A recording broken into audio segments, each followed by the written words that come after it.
trailer crashes into a home, pinning a man underneath and possibly killing another person. Plus, still more questions than answers in a horrific case. 3 kids found abandoned in a home with the skeletal remains of another child. And later, some of the red flags on the set of Alec Baldwin's movie ahead of that accidental shooting. From the KHOU 11 studios, this is H-Town Rush. Good Tuesday morning, everyone. It is October 26th. I'm Stephanie Simmons. I'm Kimberly Davis. I'm Madison Green in for Cheetah Craft. All right, and today is also game 1 of the World Series here in Houston. How's the weather looking for us today? Looking a little cloudy, a little foggy, but with the roof closed, we should be fine for those in-game time conditions. But outside right now, it don't look so good. Here we look at those patchy, foggy concerns with zero visibility being reported out there pushing the Continental, half a mile near Cleveland. Down near the coast, it's still looking just as bad. So bear that in mind out and about for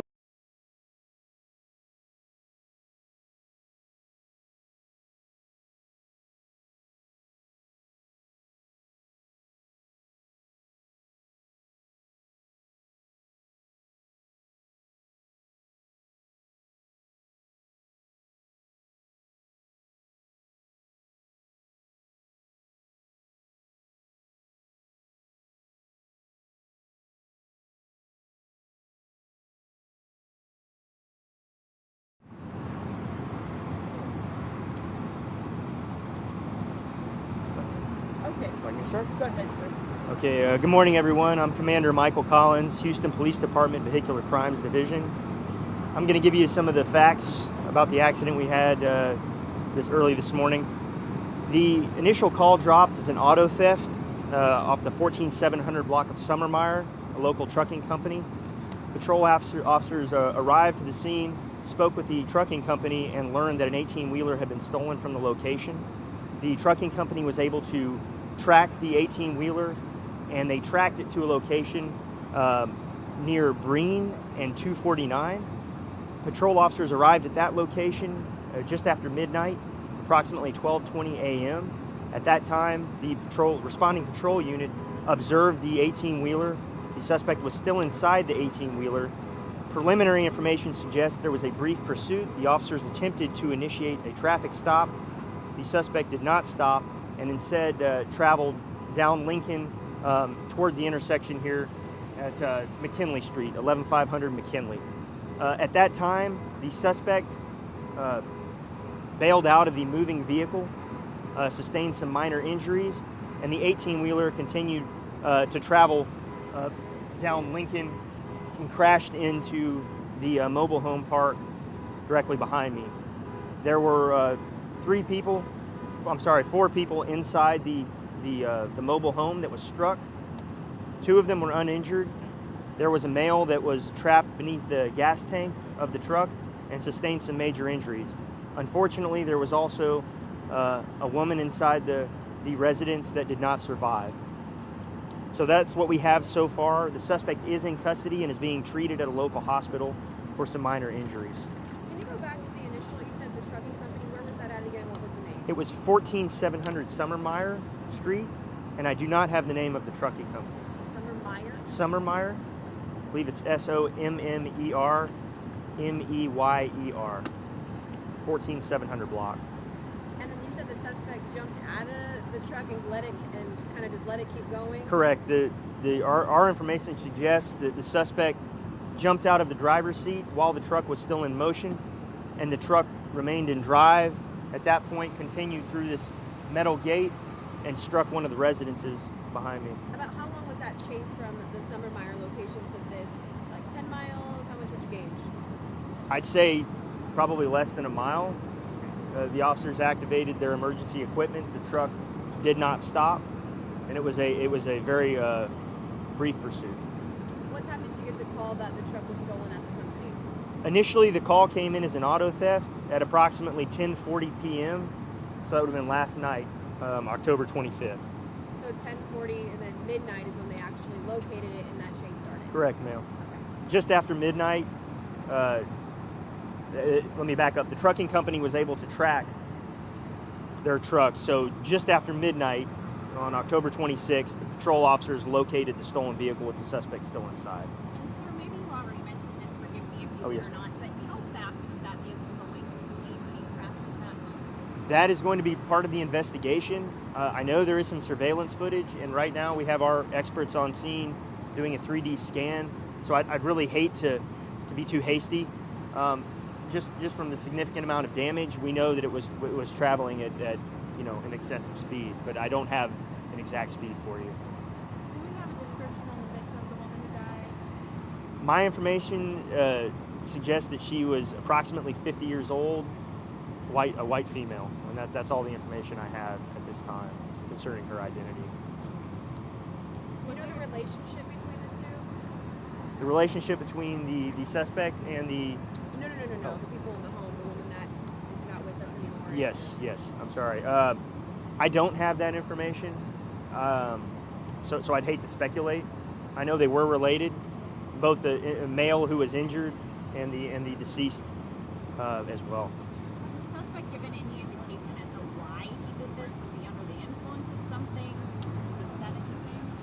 It's a great question. It's going to be part of our investigation. Since he is currently being treated for minor injuries, we of course have a police presence at that hospital, and he is in custody. I do not believe at this point we have taken a statement from the suspect. Was it just one mobile home or were there more homes? Looks like it was just one mobile home involved with the accident. Do you believe that they were sleeping at the time, or do we not know? That's a good question, and I really couldn't answer it. I'm sorry. What kind of charges are we looking at so far? I'd like to defer to Sean Tier with the District Attorney's Office to answer any charge-related questions. What's the cleanup look like? And it is. It's going to be extensive. It's going to be an extensive cleanup, and in order to extract the 18-wheeler from the residence, it's going to take quite a bit of time. We have a lot of resources on scene. We have a heavy-duty wrecker, which is going to be required to actually remove that vehicle. Now, forgive me, you might have already mentioned this as well, but I see some other vehicles nearby that were hit and have Yes, ma'am. other damage surrounding this in addition to the house. Yes, we believe the vehicle. There's a truck that's on its side. We believe that was parked in front of the residence prior to the impact. So it was unoccupied. There was nobody inside that parked vehicle. Were there any kids in the home? I'm sorry. Any kids in the home? I don't believe there were any kids. The information I have now is that there were 4 adults inside the home. Two of whom were uninjured, and we had the one male who was injured, sustained some serious injuries. Commander, Was the Yes. woman confirmed dead on scene? Yes, ma'am. Yes, ma'am. She was. Commander, can you talk about the amount of resources that were required to handle this operation and talk about the phases of it and where we're at now? Yes. We have resources from multiple agencies. The initial call was in Houston's jurisdiction, so we had HPD responding to the initial auto theft call at 10:40 p.m. last night. But the crash actually occurred in Harris County, so Harris County is actually going to take primary on the crash investigation. So we have Harris County, HPD, the District Attorney's Office, and HFD as well. I might have missed somebody, but I think I that's know it. there were at least 3 or 4 different fire agencies. Oh, as yes, well. several different fire agencies. I can't tell you exactly which other agencies are on the scene currently. I know we have several. I mean, the amount of manpower that was required for Yes, this operation. Can you just talk to that? it is going to be extensive. As far as vehicular crimes is concerned, we have our crash reconstruction unit out here who are the experts in the field. And so we have crash reconstruction, we have patrol units on scene from Northwest Division, as well as our crash line personnel from Vehicular Crimes Division, in addition to the resources provided by the Harris County District Attorney's Office. And you talked about it briefly, but can you tell us what it took to be able to rescue the man who was trapped? I actually, that happened before I got here. It's my understanding that he did sustain serious injuries, but that he is not in critical condition at this time. So very serious injuries, but he's going to be okay. I think that they were able to extract him relatively easily when emergency services arrived on scene. How long it took you to get him out? Did it take very long when he was pinned in there? I actually wasn't here when they extracted him. I believe that was a fairly quick process that individual, and then emergency services was able to get to him and render aid in a timely manner. Did the company that reported the 18-wheeler stolen, did they say anything about why it may have been targeted for any particular reason? They did not provide that information, but that again will be part of the investigation. How far from when the suspect left the truck did it travel, or do we know more or less when he jumped down how far that truck traveled? It would be an approximation. If you guys can see behind me here at the intersection, I believe the suspect jumped out near the stop sign here, and it traveled, I don't know, maybe 60, 70 feet. That's a rough guess. Yes. Sean, can you speak to us a little bit about what charges, where we go from here? Yeah. Sean Teare, Seanteare, Chief of the Harris County DA's Office, Vehicular Crimes Division. As the commander said, the suspect is in custody.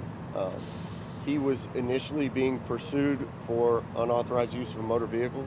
He stole a big rig. Once he began fleeing from the officers trying to detain him, he added another felony to the list, evading in a motor vehicle. We are not going to file either of those charges, because those charges are going to be wrapped up into the fact that when he took that woman's life, he committed felony murder. So he's being charged with felony murder.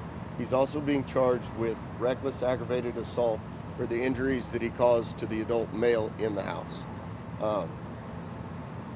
What we know about this individual right now is that he has a very long criminal history. We've initially been able to identify the fact that he is currently out on parole for evading in a motor vehicle. He is what we call a true habitual, meaning he's gone to prison more than once before the commission of this offense. Tomorrow morning we're going to be filing, in a few hours, we're going to be filing motions to hold this individual at no bond for the pendency of this case. It's a very kind of narrow avenue where you can hold someone without any bond at all before a criminal charge has been actually proven. And one of those is if they are habitual offenders. In this case, he checks that box on a number of different avenues.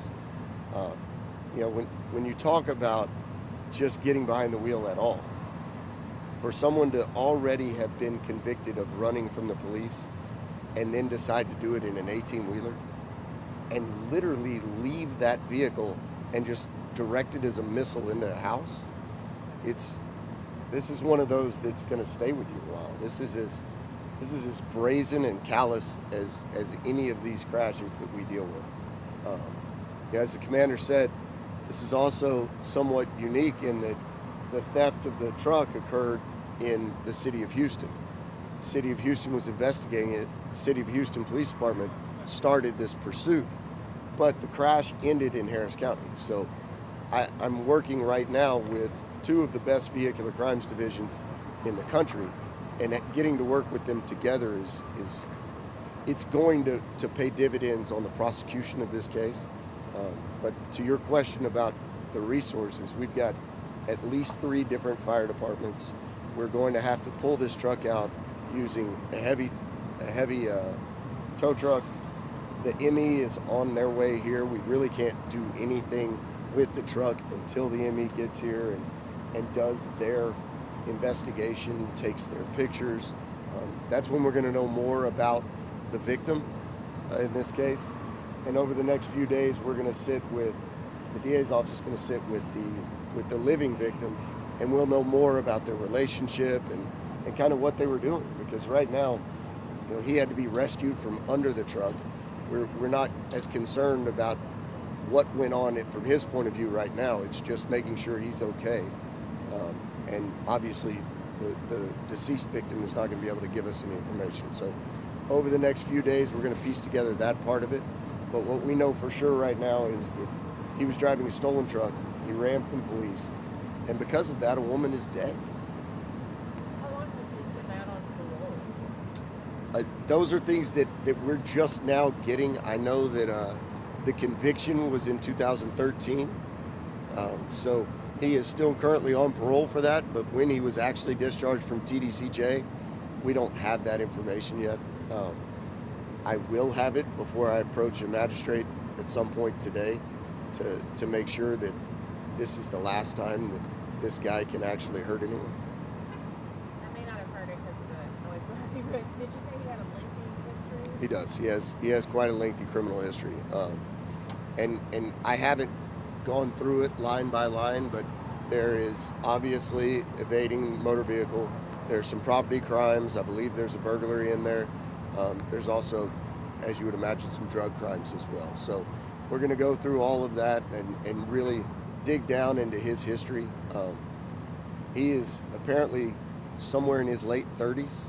I don't have his full identifiers yet, but he's being discharged as we speak. HPD is actually transporting him to the Joint Processing Center where the Harris County Sheriff's Department is actually going to file the charges. So. Are we going to get the name? Yes, ma'am. Yes, ma'am. We'll be able to give you that name in very short order. Sorry, can you just recap? So far right now, 2 felonies and an aggravated assault charge? So 1 felony murder and 1 aggravated assault charge. Those are both felonies. The murder is a first-degree felony, typically punishable by a minimum of 5, maximum of life in prison. The aggravated assault is a second-degree felony, punishable between 2 and 20 years in prison. But because of this individual's criminal history, both of those punishment ranges are a minimum of 25 and a maximum of life in prison. Any other questions, all? Can you talk more about the man who was rescued, his condition right now? So he sustained serious bodily injury. Other than that, we're going to wait for the doctors to kind of fully assess. We do know that his injuries rose to the level of serious bodily injury, which typically means broken bones, things of that nature. But until we get full medical records, we're not going to talk about specifics. But the amount where he was positioned, Commander and I went and looked under the truck and things. He was positioned directly under the fuel tank behind the front tire. So we believe he was run over by a tire. And they got him out, the EMT crews, the fire departments got him out extremely quickly. They were very professional about that, but the amount of tools and things they had to do just to get into the debris of the house to pull him out was really heroic. And tragically, there was nothing they could do for the victim, the female. Can we get a description for him also, age? My understanding is somewhere in the same neighborhood as our deceased victim, but you know we don't have an exact age. And for the deceased victim, until the medical examiner gets here and does their investigation, that's when we're going to know exactly who she is. They're the ones who positively identified deceased people. I was hearing reports from firefighters that it took them upwards of 1 hour to shore up the vehicle and cut the male out of the house. Does that sound about right? So what they've done back there, because of the damage caused to the real structure of the house, you see them, they've had the poles put up, the power poles that are effectively holding this house up. So that took time, certainly. I do know that they were communicating with that victim for a number of minutes, if not an hour, before they were able to extract him. He was alert, he was responding to them, but they couldn't get to him immediately. Mostly because the house was going to fall down on both him and the firefighters if they didn't do that first. Can I ask what level of frustration you have as a PA? You work with, scenes where people are deciding to work or going, wherever they need to be. These people are literally in their home, likely sleeping overnight. I mean, what can you tell the Estonians? It's just, very few people understand the damage that a regular car can do. When you add on the weight of an 18-wheeler, it is a missile. It's not just a projectile and a bullet, it's a missile. But to your point, when you see complete innocent people get struck down through zero fault of their own, as you said, likely sleeping in their home and getting killed. It's incredibly frustrating. Your heart goes out to everyone that's involved with this family, just, you know, acquaintances, let alone their friends and family. But Houstonians as a whole, people are going to wake up this morning and watch this, and they're going to roll over and think about, my God, that could have been me. You know, this was not a case of someone being out on the road or even going to work, or the last time we were all together, the valets who were working, running down the street. These are people that are literally at home in bed, and they get killed. So yeah, it's incredibly frustrating. Any other questions, all? Okay, thanks, Sean. Thanks, guys.